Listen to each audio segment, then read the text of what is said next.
2, 3.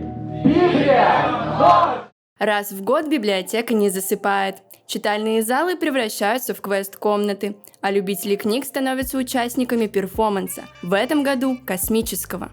Ежегодную акцию посвятили 60-летию полета Гагарина в космос. Побывали книголюбы-астронавты на нескольких станциях.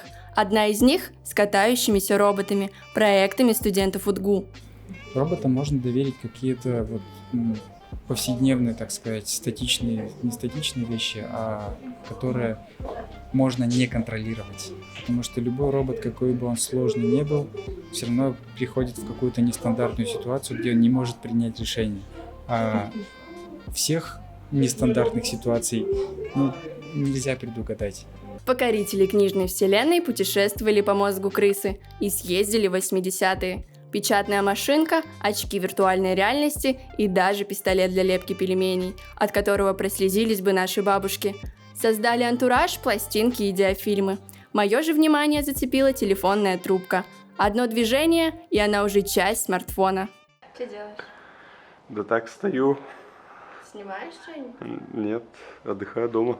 Следующая остановка – космическая станция быстрых свиданий. Speedfriending – популярная коммуникативная игра, где участники разговаривают друг с другом по 5 минут и ищут людей с одинаковыми интересами.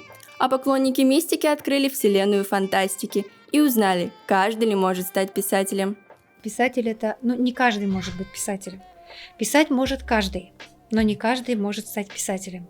Чтобы стать действительно писателем, опять-таки у тебя должно в сердце что-то гореть, должно быть желание и должна быть тема, сюжет, который прежде всего интересен тебе. Если тебе не интересно, то и читателю тем более будет неинтересно.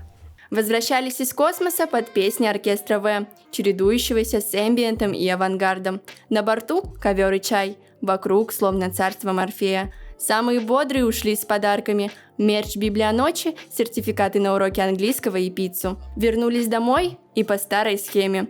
Город засыпает, просыпаются студенты к первой паре.